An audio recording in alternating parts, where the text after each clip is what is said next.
네, 하나님 말씀 같이 봅니다. 고린도후서 6장 1절과 2절의 말씀 같이 보겠습니다.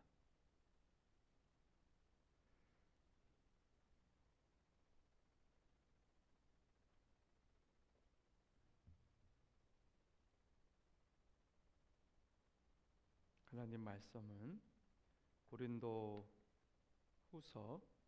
6장 1절, 2절 우리 다 같이 한 목소리 읽기 원합니다. 시작. 우리가 하나님과 함께 일하는 자로서 너희를 권하노니 하나님의 은혜를 헛되이 받지 말라. 이르시되 내가 은혜 베풀 때에 너희에게 듣고 구원의 날에 너를 도왔다 하셨으니 보라 지금은 은혜 받을 만한 때요 보라 지금은 구원의 날이로다. 아멘. 한 번 더 1절만 한 번 더 봅시다. 1절 시작. 우리가 하나님과 함께 일하는 자로서 너희를 권하노니 하나님의 은혜를 헛되이 받지 말라. 예, 하나님의 은혜를 헛되이 받지 말라. 자, 여러분 오늘이 벌써 2021년도 하고도 12월 며칠이죠? 19일. 이제 엄밀히 말하면 한 주간만 더 예배를 드리면 이제 주일이 끝나죠. 오늘 기도하신 우리 집사님의 고백처럼 사실 지금 한 해가 거의 다 마무리돼 갑니다. 여러분 한 해 동안 여러분에게 어떤 일이 있으셨나요? 오늘 우리 기도하신 집사님 연초에 계획하고 작정한 일들이 많이 있었는데 돌아보니까 참 부끄러운 뿐이고 죄송한 뿐이더라 그런 고백을 하셨는데 아마 우리 대부분이 공감하셨으리라고 생각합니다. 저는 개인적으로 올해 보니까 하나님과 또 이렇게 또 가까워지고 교제하는 것도 있었지만 주변에 함께 주님을 소망 가운데 섬기고 또 서로 격려하고 만나면 반가웠던 분들 중에 여러분이 돌아가셨어요. 믿음의 선배 목사님도 몇 번 돌아가셨고 가깝게 친구처럼 지냈던 분도 돌아가신 분이 있고 그래서 야 올해 정말 참 뜻밖의 죽음들이 참 많다 그런 시간들이었어요. 어느 교회에 그 홈페이지 그 나눔 방에 이렇게 우리 교회 카톡방처럼 어떤 성도님이 글을 올리신 거를 제가 이렇게 발견하고 가져왔습니다. 수학 선생님으로서 학교에서 가르치지만 교회에선 집사님이셨던 수학 선생님 집사님이 있었습니다. 남자분이신데 이분이 암이 걸렸어요. 근데 그 암이 다른 데 암이 아니라 이 뇌 속에 들어간 암이에요. 뇌 속에. 뇌에 전이 돼서 지금 손을 쓰기가 어려운 상황까지 간 거예요. 나름대로 이렇게 다른 사람들이 볼 때 정말 바르게 믿으려고 애쓰시고 주일 예배는 빠진 적이 없고 열심히 할 수 있으면 앞자리에 앉으시려고 애썼던 분이셨대요. 늘 예배했던 그 수학 선생님 집사님이 머리에 암이 다 퍼져가지고 지금 온 교인들이 기도를 하고 있는 와중에 자기의 마음 상태를 이렇게 고백하는 글을 교회 글방에 올렸습니다. 그분이 이렇게 써놨어요. 저를 위해 기도해 주셔서 감사를 드립니다. 저는 지난주에 왼쪽 팔이 마비가 되어서 세브란스 병원에 입원했고 이제 키모테라피 방사선 치료를 시작했습니다.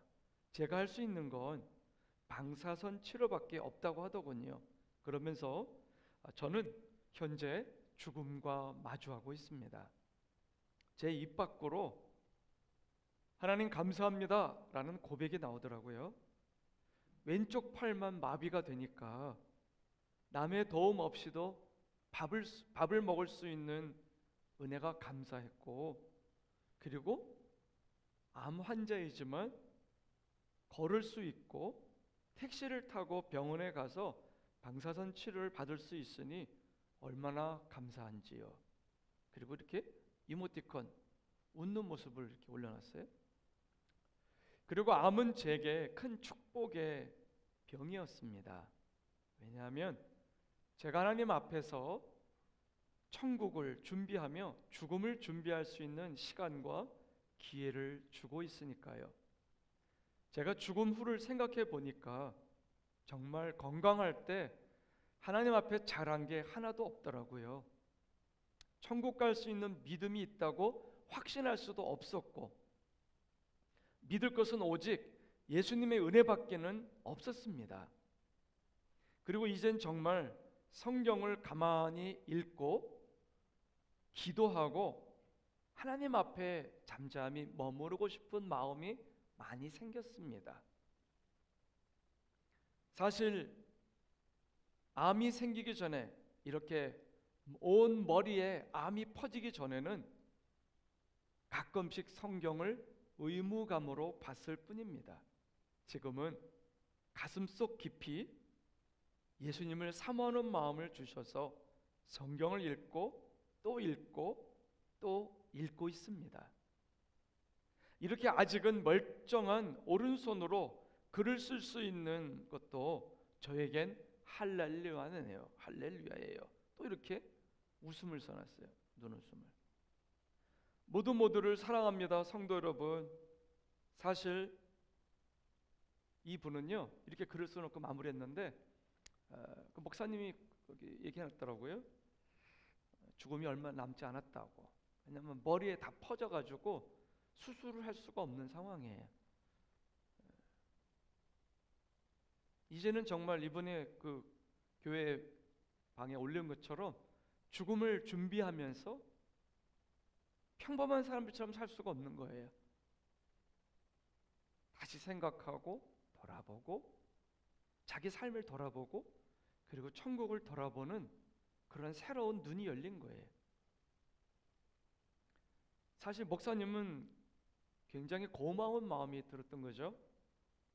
행여나 이 집사님이 믿음이 싹 떨어져가지고 완전히 세상의 영, 어둠의 영역에 미혹돼서 하나님 도대체 나한테 왜 그러세요? 이런 식으로 하나님 앞에 분노하지 않고 머리에 퍼진 무서운 암 때문에 방사선치료를 하게 되면 마치 큰 망치로다가 머리를 막 때리는 것 같은 그런 통증을 느낀다고 하는데, 머리가 그렇게 아플 수가 없대요. 너무너무 아프대요. 그런데 너무 아프고 왼손은 마비가 됐고 이제 자기 스스로 인지하고 있어요. 나는 지금 죽어가고 있고 내 인생 얼마 남지 않았다. 그런데 이 수학 선생님은 오히려 감사하대요. 대단하죠? 어떻게 이런 믿음을 갖게 됐을까요? 어떻게 이런 위기 속에서, 죽음 앞에서, 이제 남은 세월은 1년도 아니에요. 얼마 남지 않았는데 이제 이 삶 앞에서 묵묵히 그것을 받아들이는 거예요. 한 해를 마무리하는 오늘, 저는 여러분들을 가만히 생각했어요. 어젯밤에도 여러분들 얼굴이 한 번 한 번 막 스쳐가고요. 새벽 기도 때 기도하면서도 여러분 얼굴들이 스쳐갔어요. 어젯밤에, 토요일 밤에는 특별히 제가 교회에 늘 있잖아요. 청년들이 우르르 몰려온 거예요.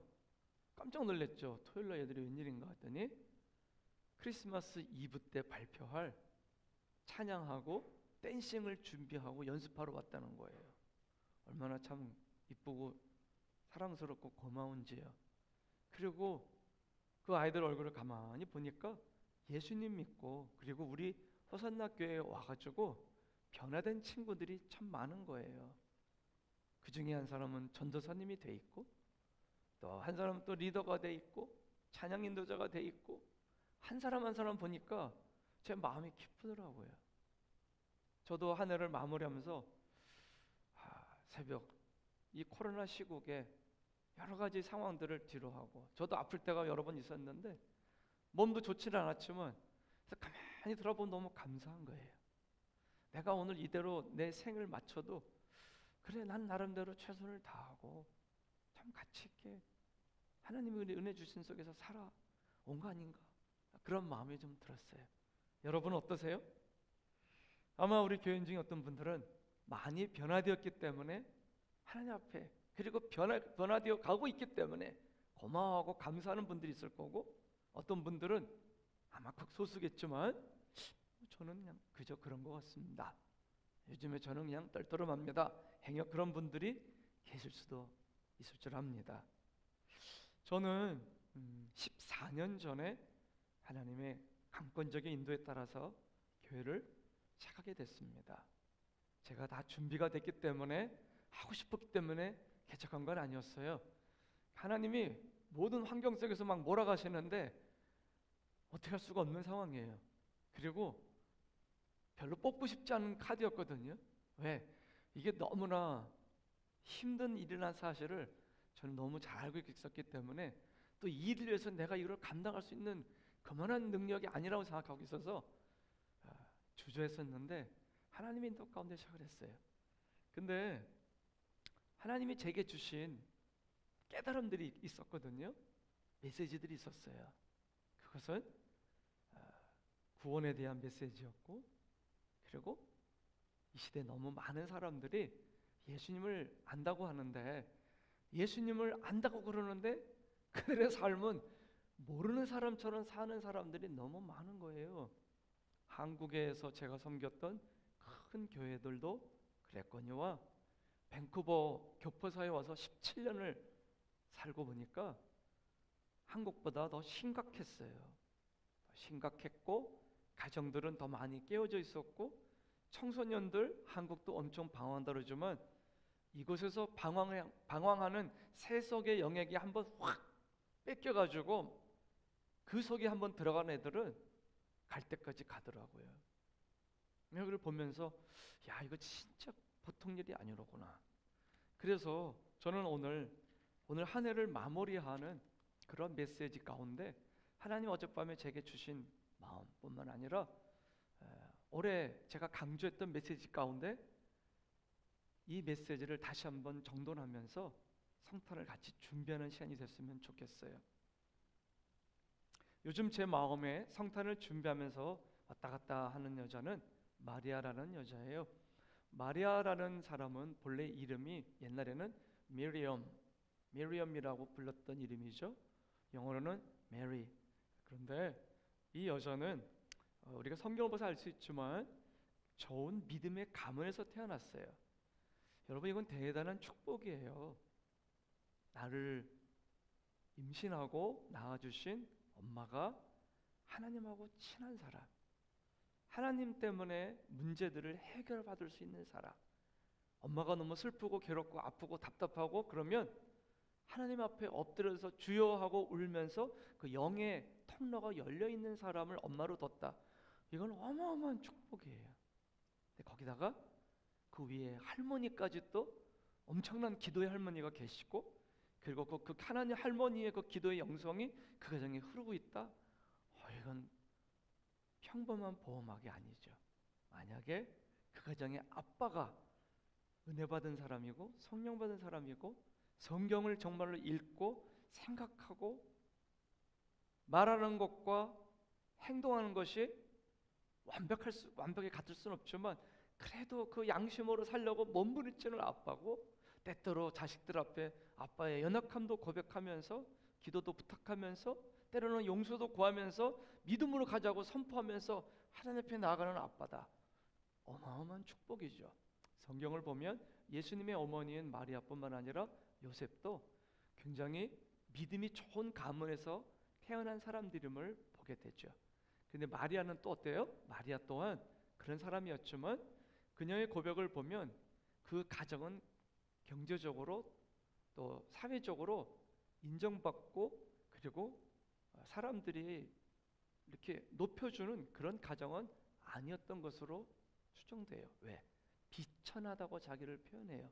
비천하다는 게 뭐예요?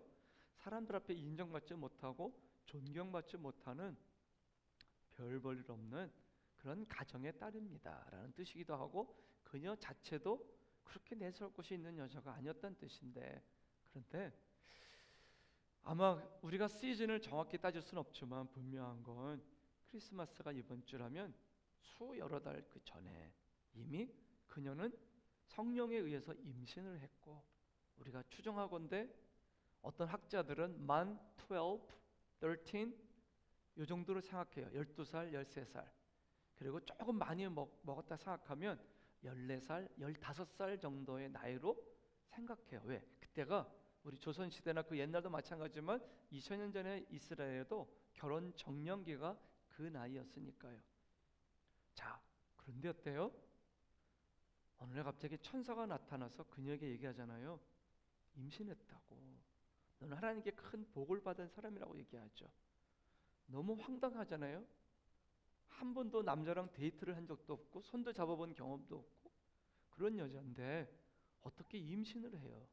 임신이라는 건 남녀가 성숙한 남녀가 결혼을 해서 같이 부부 생활을 하고 같이 자고 그래야지 임신할 수 있는 가능성이 있는 것인데 황당한 얘기죠. 깜짝 놀라는 그녀에게 천사가 얘기해 주잖아요. 무서워하지 말라. 네가 하나님께 큰 은혜를 입었다. 네가 잉태하여 아들을 낳을 텐데 그 이름을 예수라 불러라. 이는 만백성을 죄에서 구원할 자이시다. 그렇게 얘기하죠. 여러분 참 놀라운 일이죠.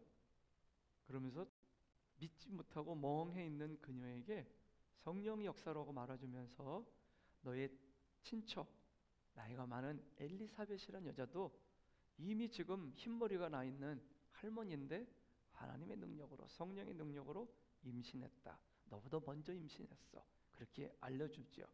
그래서 결국은 그의 그 친척인 엘리사벳을 찾아가서 같이 먹고 마시고 같이 교제하면서 배가 불러 나오는 서로를 바라보면서 같이 기도하고 오는 시간들을 갖죠. 엘리사벳이 하나님의 능력으로 임신했다는 것은 정말 모든 사람이 놀랄 수밖에 없는 사건이었죠.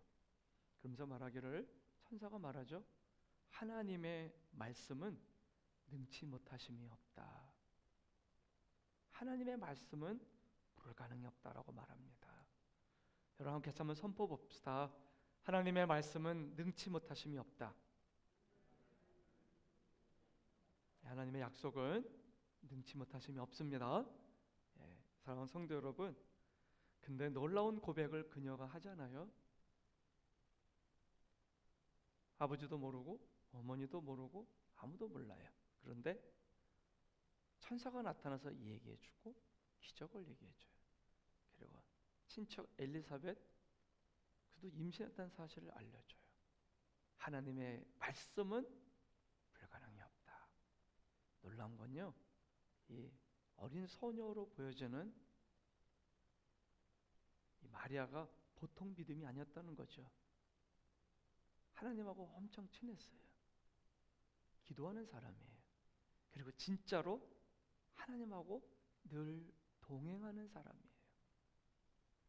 리얼 크리스찬이라고요. 뭐라고 고백하죠? 저는 주님의 여종입니다. 당신의 말씀대로 나에게 이루어지기를 바랍니다. 저는 주님의 종입니다. 당신의 말씀대로 나에게 이루어지기를 바랍니다. 나는 주님의 종입니다. 나는 주님의 종입니다. 당신이 계획하신 대로 그것은 가장 선한 것이고 베스트 플랜, 최고의 계획이잖아요. 나는 그저 주님의 종일 뿐입니다. 당신의 계획대로 내 삶에 이루어지기를 바랍니다. 여러분 그런 마음 같이 공감할 수 있겠습니까? 하나님, 제가 갖고 있는 계획은 이겁니다. 잘 들으세요. 주님, 요거는 요 날까지 이렇게 하셔야 됩니다. 우리 아들 윤원석은 이렇게 하셔야 됩니다. 우리 딸은 이렇게 하셔야 됩니다. 주여 믿습니다. 사실 이것은 엄밀한 의미에서 기도는 아니죠. 우리가 그런 태도는 미숙할 때 어린애기 신앙 때 할 수 있지만 믿음이 자라나면 그런 기도를 할 수가 없죠. 나는 오늘 이 마리아를 생각하면서 마리아는 하나님의 은혜를 헛되이 받은 여자가 아니었구나. 진짜 위기 때. 인생에 이런 위기가 어디 있어요?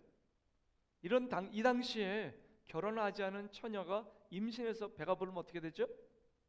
율법이 정해놨잖아요. 그 공동체가 무슬림 공동체랑 비슷했잖아요. 어떻게 해요? 돌멩이 큰 것들을 들어서 한 곳에 놓고 쳐서 죽였어요. 끔찍한 일이죠. 사실 이건요, 나는 그저 하나님의 종입니다. 저는 그저 주님의 종입니다. 주님의 뜻대로 내 삶에 이루어지기를 바랍니다. 아멘. 은혜라는 게 뭘까요?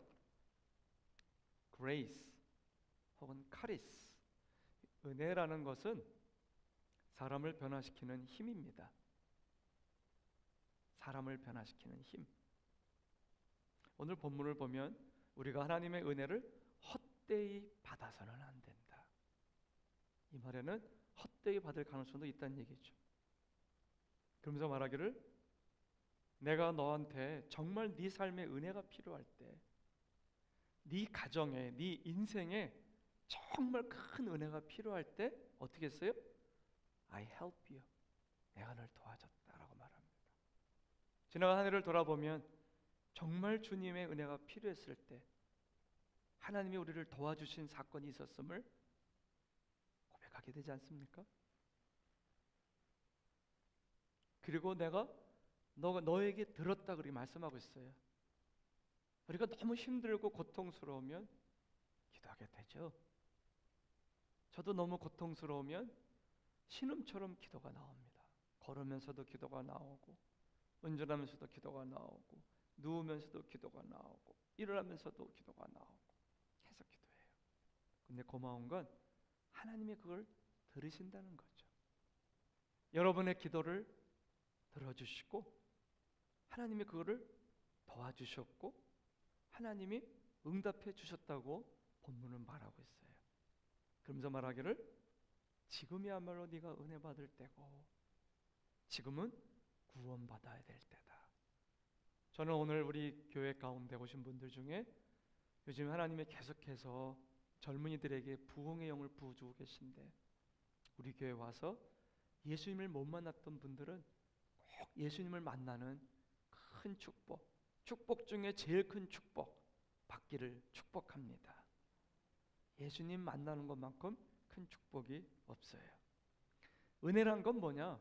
은혜는요, 사람을 변화시키는 하늘의 능력이에요. 따라해 볼까요? 사람을 바꾸는, 사람을 변화시키는 하늘의 능력.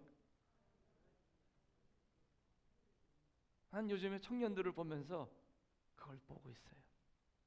아, 얘가 변했네. 얘가 변화되고 있네. 와, 이 성도님이 변화되고 있네. 아, 이 집사님이 달라지셨네. 올해 우리 교회는 은혜 받은 사람들이 굉장히 많아요. 그건 목회자로서 제가 너무너무 감사하고 하나님 앞에 뿌듯하게, 하나님 앞에 정말로 감사하는 내용이에요.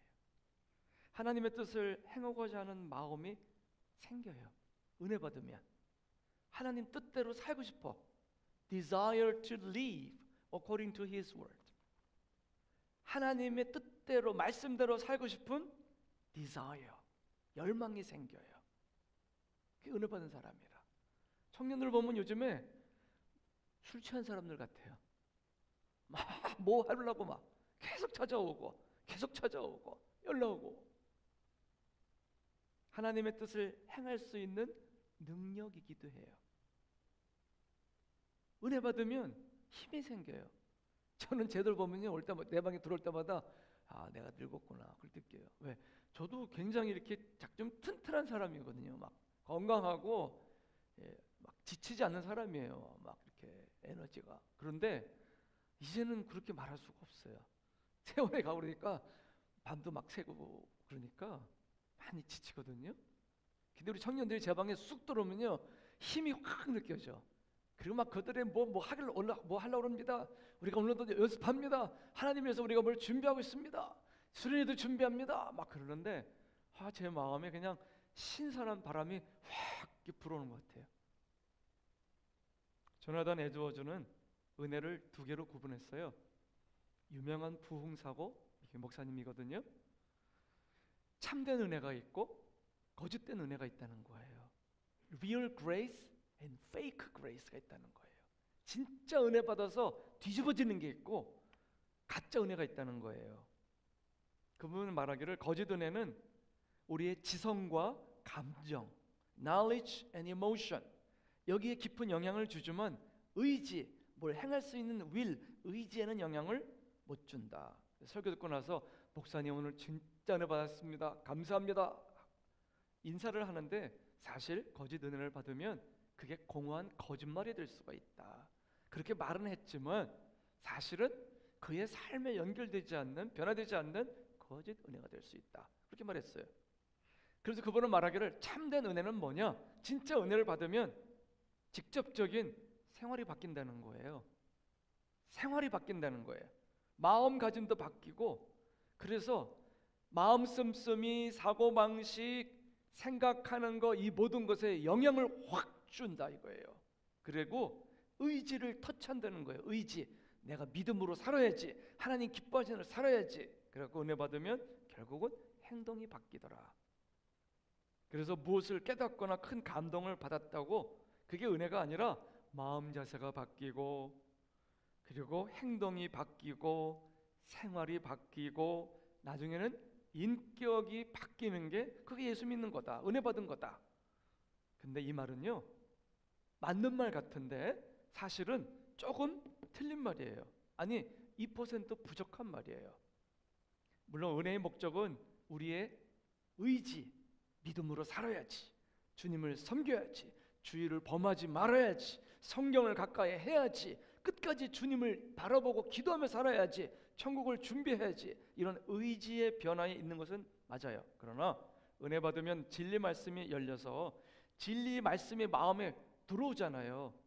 귀에 들어오잖아요. 말씀이 들려오잖아요. 은혜 못 받은 사람들은 말씀이 안 들어오는데 은혜 받은 사람들은 말씀이 자꾸 들어와요. 그리고 그게 마음에 남아요. 아, 그 말씀 하셨지, 아, 그 말씀 주님이 주셨지, 그 말씀 이게 은혜 받은 거죠. 그런데 의지에 직접적으로 영향을 주는 은혜가 있느냐? 사실 결론을 말씀드리면 없어요. 왜? 아무리 은혜가 강하게 임해도 인간은 프리윌, 하나님이 우리에게 주신 의지가 있다고요. 내가 이걸 택할 수도 있고 내가 저걸 택할 수도 있다는 거예요. 그 우리에게 주신 의지예요. 인간은 자기 의지를 가지고 있고, 내가 지금 스마트폰을 가지고 TV를 볼 수도 있고, 내가 영화를 볼 수도 있고, 드라마를 볼 수도 있고, 친구를 만날 수도 있고, 밖에 나갈 수도 있고, 뭐든지 할 수 있어요. 근데 내가 그 당시에 그 시간에 예배당으로 달려갈 수도 있고, 내가 선택해서 NO 하고 말씀을 열 수도 있고, NO, 내가 하나님 앞에서 주님이 원하시는 길을 택할 수도 있다는 거예요. 결코 단 한순간도 은혜가 인간의 의지를 대신하는 건 아니더라 이거예요. 왜? 인간은 자유의지로 자기 결정을 하도록 하나님 만들어 놓은 존재이기 때문에 은혜를 받았어도, 막 감동이 왔어도, 눈물을 흘리고 회개했어도 내 의지를 가지고 바른 선택을 해야만 돼요. 그래서 모든 은혜는 사실은 간접적이에요. 은혜는 직접적으로 내 의지와 내 어떤 의사 결정을 흔드는 게 아니에요. 은혜 받았으면, 깨닫고 눈물로 회개했으면 어때요? 성경적인 결단을 해야 돼요. 따라합시다. 성경적인 결단. 이게 믿음의, 은혜로 사는 사람의 모습이에요. 성경적인 결단. 또 한 가지는 하나님이 기뻐하는 결정을 해야 돼요. 따라합시다. 하나님이 기뻐하는 결정. 이 하나님이 기뻐하실까? 이렇게 결정하면 주님이 기뻐하실까? 이거 주님이 기뻐하실까? Is this decision pleasing God? Is this really what the Lord say? 또 한 가지는 뭐냐면 천국과 연결되는 결정을 해야 돼요. 크리스찬은요, 언제든지요 천국을 생각하는 사람이에요. Christian, they always thinking about heaven, that we may surely go in Jesus' grace. 그래서 은혜는 뭐냐? 은혜는요, 한마디로 말하면 성령님이에요. 오늘 대표 기도하신 임지사님이 저랑 옛날에 제자훈련 오래 하셨는데 그걸 다 기억하고 계세요. 오늘날 저분이 저한테 질문하신 게 기억나요. 목사님, 보혜사가 뭡니까? 보혜사, 제가 좋아하는 단어예요. 보혜사라는 건 헬라 말로 페라클레이토스라고 그래요. 페라라고 하는 것은 두루라는 뜻이에요. 두루. 페라클레이토스. 이 말은 뭐냐면 뭐뭐를 통해서 돕는 어떤 거? 그래요. 페라클레이토스는 우리 삶 속에서 오셔서 돕는다는 뜻이에요. 그래서 페라클레이토스는 한자로다가 이렇게 번역을 하니까 보혜사, 돕는 분, 그런 뜻이에요. 그런데 또 다른 보혜사라고 써있으니까 뭐예요? 이미 우리 가운데 보혜사가 있어요, 없어요? 우리를 이미 돕는 분이 누구예요? 이미 우리를 위해 죽으시고 우리 죄값을 치르시고 내가 과거에 부모님도 모르게 범했던 못된 죄, 더러운 죄들을 다 도말해서 돌아가신 분이 누구예요? 예수님, 그분이 보혜사예요. 근데 또 다른 보혜사가 누구예요? Another helper, another comforter, another healer, another encourager, another teacher, another guide. 뭐예요? 또 다른 돕는 분.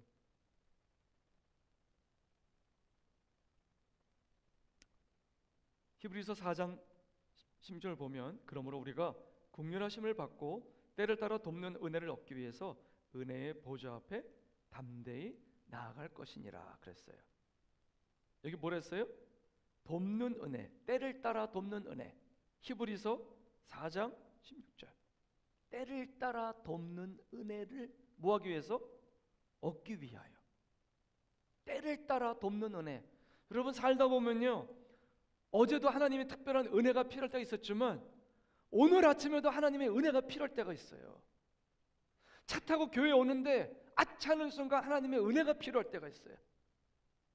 예배당에 왔는데 이상하게 집중하지 않고 집중되지 않고 머리가 어지럽고 자꾸 딴 생각이 나고 찬양이 제대로 불러지지도 않고 그럴 때가 있죠. 그거 어둠의 역사예요. 따라합시다. 예수 이름으로 떠나가라.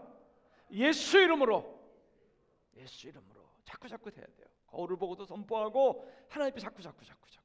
왜 예배 드릴 때 일찍 와서 기도하라고 그래요? Prepare worship to God.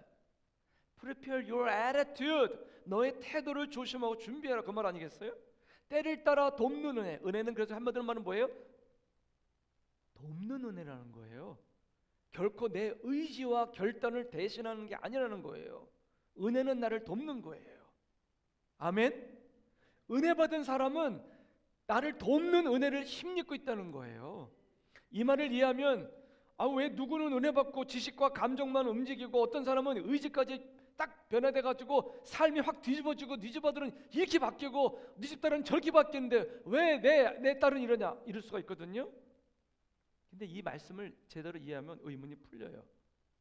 그건 하나님의 은혜에 대한 은혜를 받고 나서 그 사람들이 어떻게 반응하냐, 그 차이예요. 따라합시다. 믿음으로 반응하라. 순종으로 반응하고 믿음으로 반응해야 돼요. 듣고 깨닫고 눈물 흘리고 회개한 다음에는 그래, 내가 이렇게 살아야 되겠다. 오케이, I worship God from now on. 오케이, I will obey to God from now on. 오늘부터 내가 하나님께 순종할 거야. 예배할 거야. 오케이, from now on I will read the Bible. 오케이, I will talk with him. 내가 말씀을 읽을 거야. 그리고 순종할 거야. 내가 하나님에게 모든 걸 말씀드릴 거야. 이게 뭐예요? 의지의 결단이라. 요게 있는 사람들은, 그런 있는 청년들은 변했어요. 그게 있는 사람들은 변했어요. 그리고 결단에 따라서 내가 예배는 다 드릴 겁니다.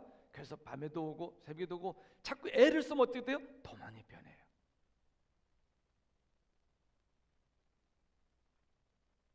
고린도전서 15장 10절을 보면 나의 나 된 건 하나님의 은혜로 된 것이니 내게 주신 은혜가 헛되지 아니했다 그랬어요. 내게 주신 그의 은혜가 헛되지 아니하여 내가 모든 사도보다 더 많이 수고했으나 내가 한 것이 아니요 오직 나와 함께 하신 하나님의 은혜다.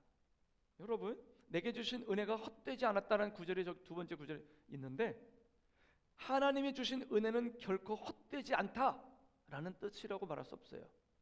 하나님이 주신 은혜는 그 사랑을 변화시킨다, 그런 말로만 해석해도 안 돼요.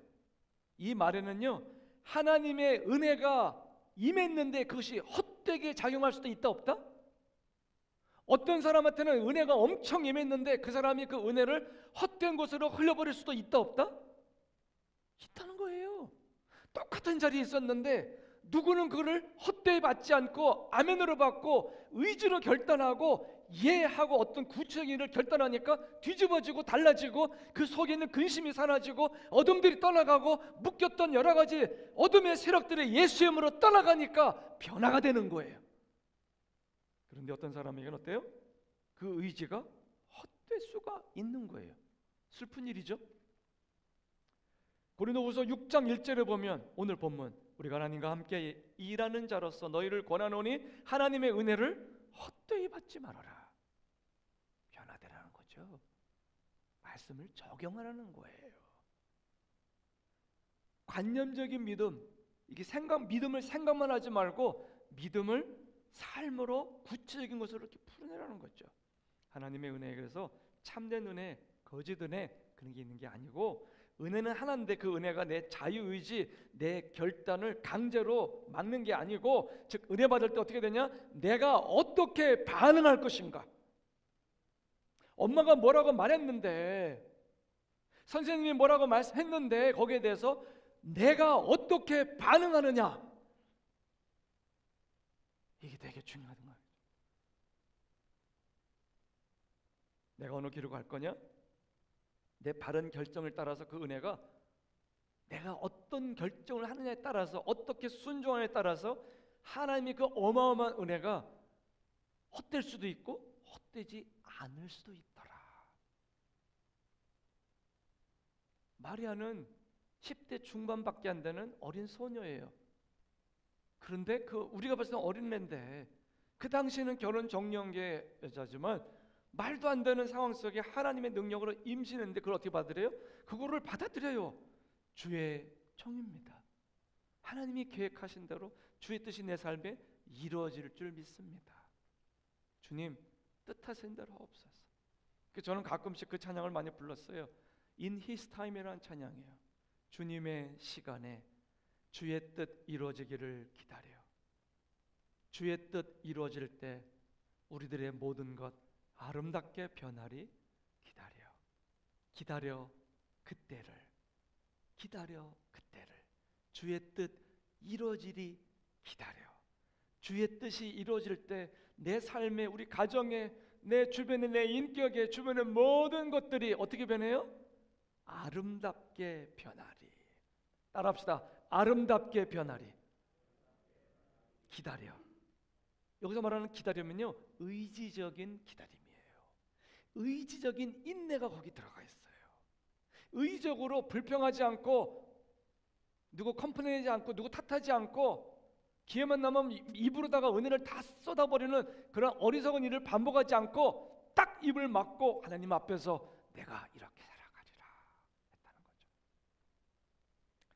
그래서 하나님의 은혜를 헛되게 받지 않으면 어떻게 되냐? 존 베벨이라는 목사님이 이렇게 말했어요.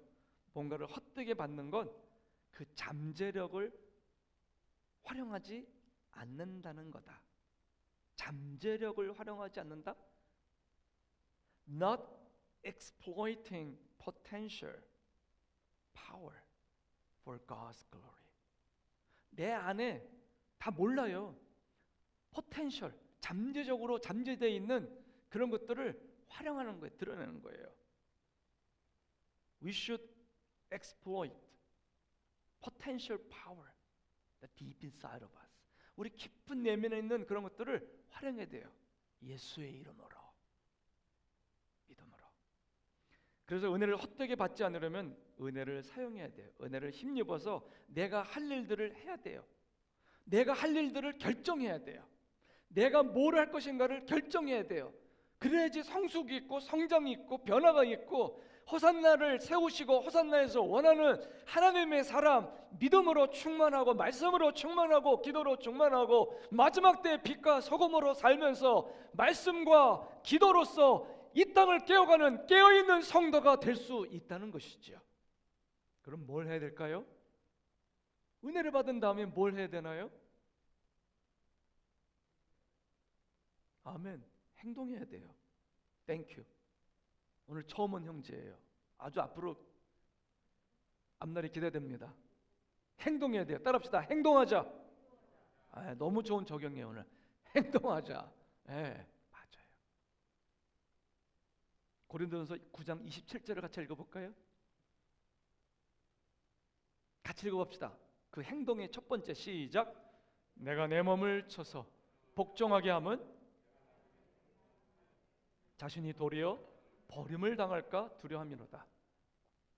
No, I beat my body and make it my slave, so that after I have preached to others, I myself will not be disqualified for the prize, but for God. 그 말이겠죠.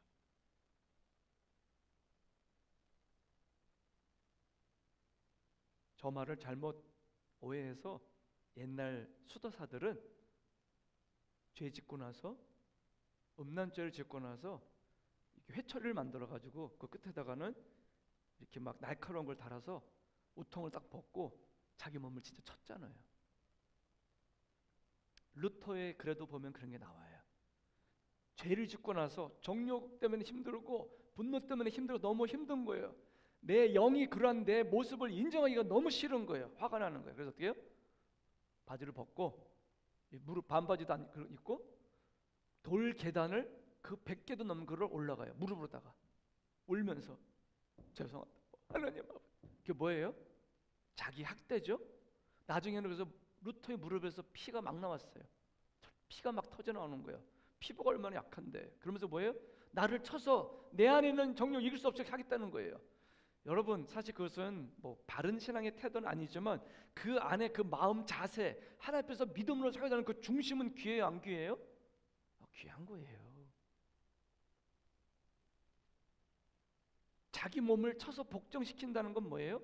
내 거듭난 영, 깨달은 영, 내 영이 죄에 익숙하고 내 마음대로 살려고 하는데 육체의 몸에 밴 거, 생각에 배어있는 것들을 조정하고 컨트롤할 수 있는 능력을 갖도록 이것들이 올라올 때마다 NO!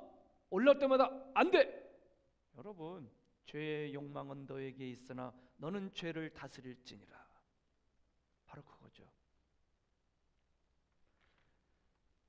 그러나 은혜 받으면 이길 수가 있죠. 그런데 문제는 그렇다고 해서 죄 지을 가능성이 사라진 건 아니에요. 교회에 오고 예배드리고 간다고 죄를 지을 욕망이 다 사라집니까? 그렇지는 않아요.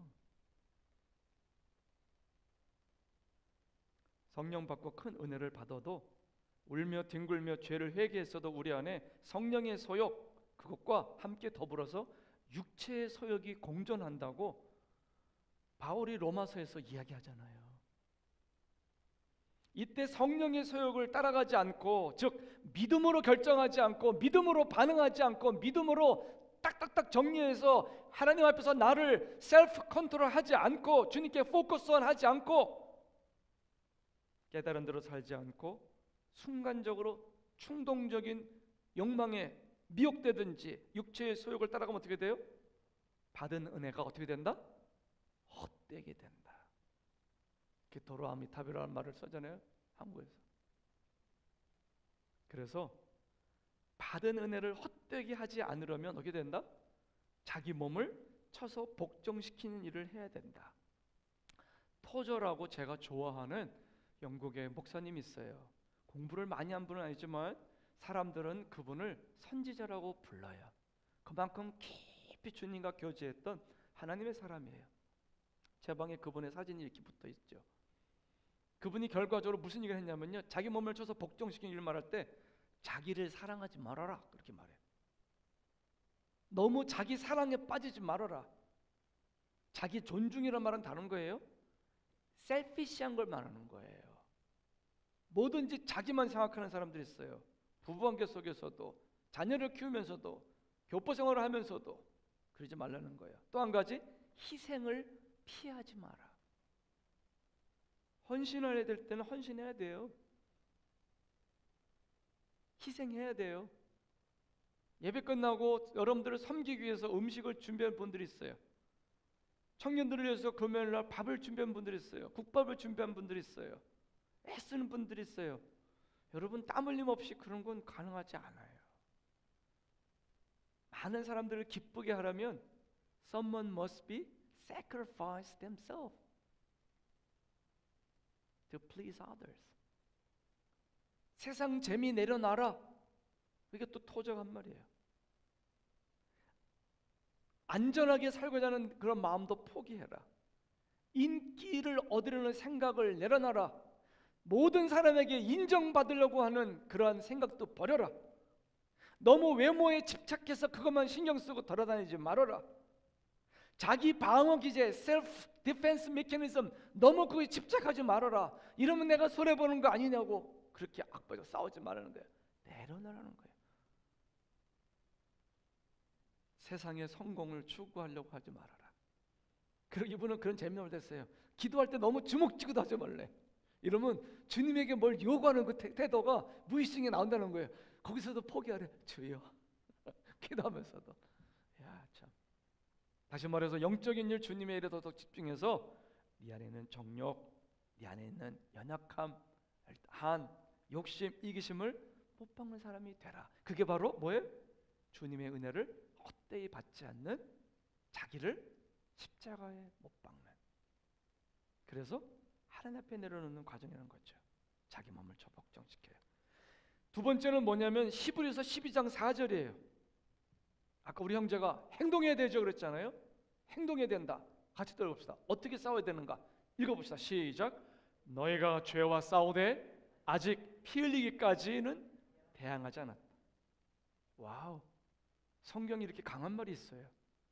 믿음의 싸움을 싸우는데, 믿음으로 적용하고 예배만 싸우는데 어떻게까지 싸워야 된대요?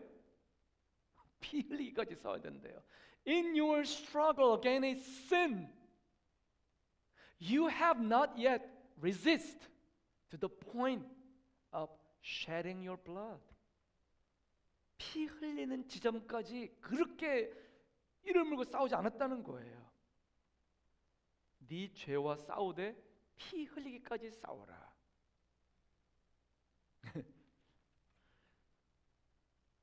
대단하죠? 크리스찬의 싸움은 예배 끝나고 여기서 즐기는 탁구 게임이 아니에요. 주여 갑니다. 주여,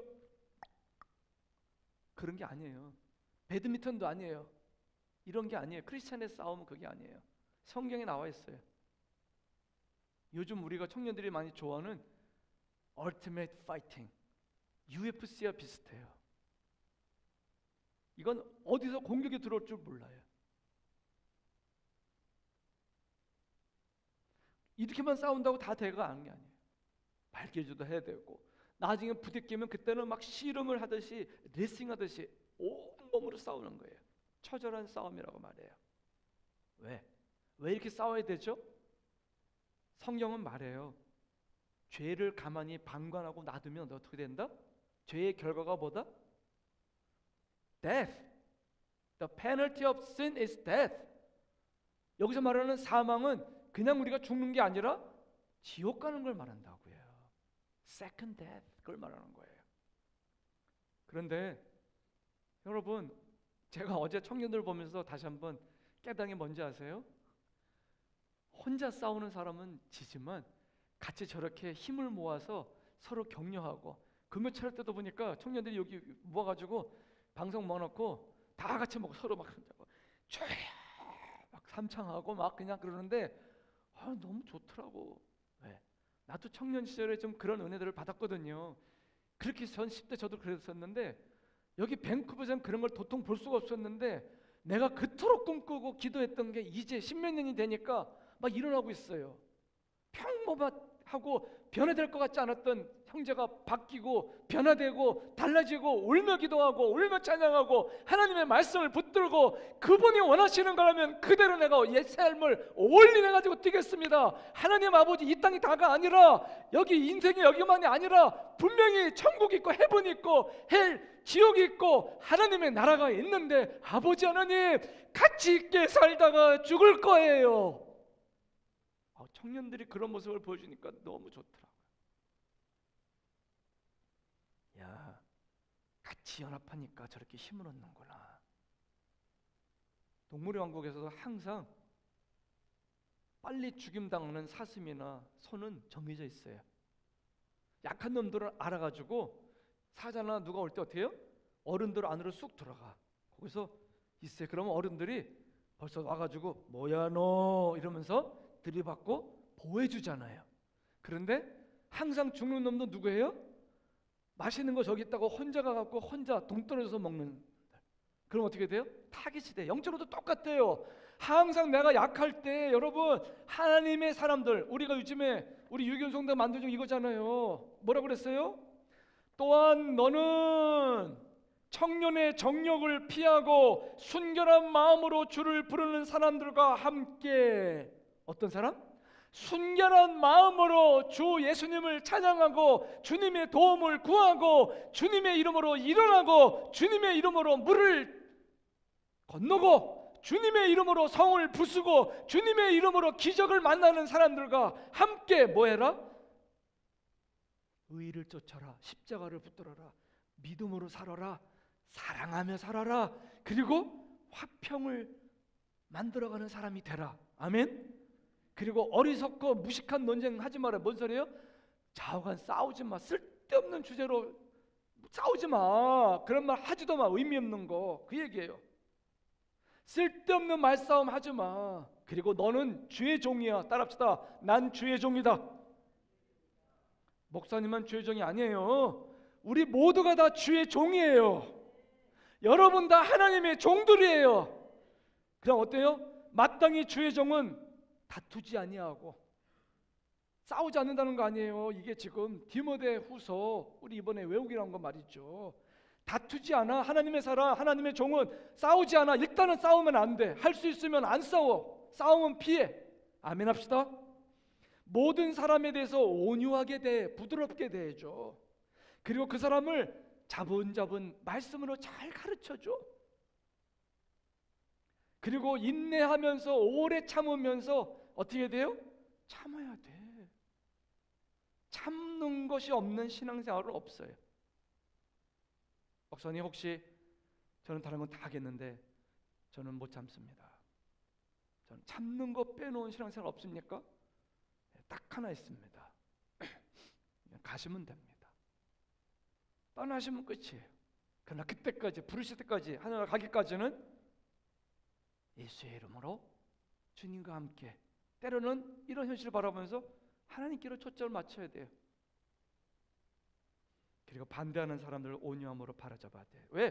혹시 그 사람들 중에 하나님이 은혜를 주셔서 변화시켜 주셔서 깨닫고 주님께로 돌아올 사람이 있을까 봐. 그래서 그 사람을 꽉 붙들고 있던 마귀들이, 그 사람을 꽉 붙들고 있던 귀신들이 그로부터 하나님의 능력 때문에 떠나가고 그 사람이 하나님의 자녀로서 살 수 있는 축복을 누릴 수 있을지 모르니까. 인내 중에 최고 인내는 두 가지인데요. 사람을 사랑하고 품고 중보해 주는 거고요. 하나님의 말씀을, 하나님 자신을 사랑하는 건데, 하나님 자신을 사랑하는 방법 중에 예수님 가르쳐준 게 뭐예요?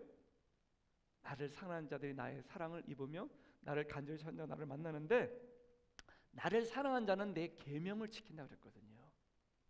말씀을 순종하는 사람이 돼요. 사랑하는 성도 여러분, 말씀을 마무리합니다. 오늘 이 시간 같이 한번 하나님 앞에 우리가 좀 서면 좋겠어요. 지금은 하나님을 정말로 우리가 만나야 될 때예요. 여러분, 성경이 뭐라고 그럽니까? 오늘 본문을 보니까 인내로서 하나님 말씀을 잘 지켜라 그랬어요. 사랑하는 성도 여러분, 좋은 땅에 있다는 건 착하고 좋은 마음으로 말씀을 듣고 지켜서 사는 거랬어요. 네가 또한 너를 지켜 시험의 때를 면하게 하리니 성도들의 인내가 여기 있으니 저희는 하나님의 계명과 예수를 지키는 자다. 친구 간에도 가족들 간에도요, 서로 참고 인내하지 않으면 다 깨져요. 관계가 깨진다고요. 저도 사형제가 있는데요, 어렸을 때나 동생이지 지금이 동생이 아니에요. 제 동생도 서로 리스펙트 해줘요. 존중해줘요. 그렇지 않으면 관계가 존속이 안 돼요. 우리 다 형제들 예수 믿는 사람들이에요. 그럼에도 불구하고 갈등의 여지가 있다니까요. 하나님과의 관계도 똑같아요. 말씀대로 살려고 기도를 하면서 인내하고 또 인내하며 살아도 그래도 어때요? 참으면서 인내하고 따라갈 때 열매가 있어요. 토마스 아켄푸스가 그런 말 했잖아요. 영적인 성장과 성숙이 은혜 속에서만 있다고 착각하지 말아라. 은혜 받을 때 성장이 있고 성숙이 있지만 그것만 있지 않다. 그럼 언제 자라나느냐? 오히려 when you humble yourself, you grow in spirit. 네가 겸손할 때, 네 자신을 부인할 때, self-denying 할 때, you carry your own cross, 십자가를 지고 갈 때, you grow inside. 주님을 생각하면서 참을 때, 그때 믿음이 또 자라더라.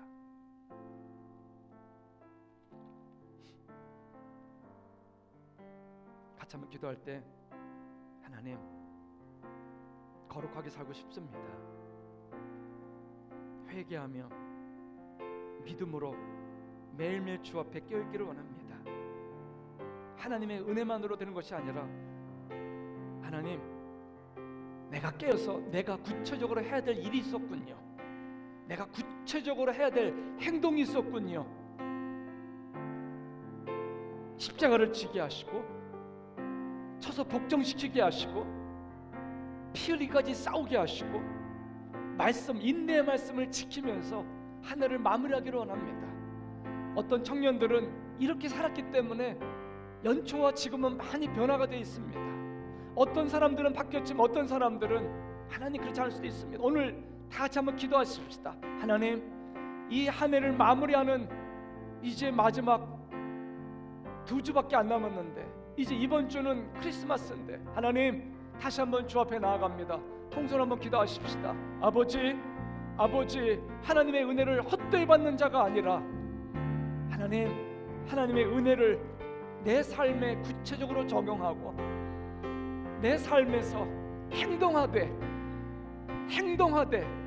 나를 쳐서 복종시키고, 옛 나, 못된 나, 나만 아는 나, 그저 애기처럼 흥얼거리는 나, 오 주여, 변화되어야 되겠나이다. 내가 달라져야 되겠나이다.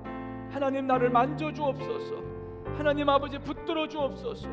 하나님, 새롭게 하여 주옵소서. 아버지, 은혜를 베풀어 주옵소서. 아버지, 불쌍히 여겨 주옵소서. 하나님 아버지, 시간이 너무 빨리 지나갑니다. 너무 세월이 빠릅니다. 하나님 아버지, 도와주옵소서. 하나님 아버지, 도와주옵소서.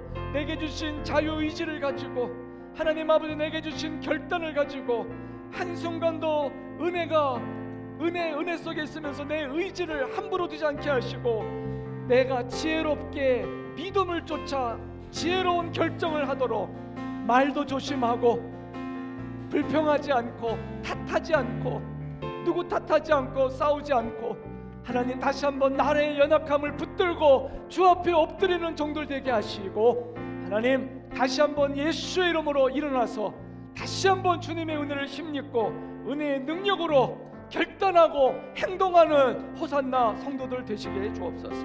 예수님 이름으로 기도합니다.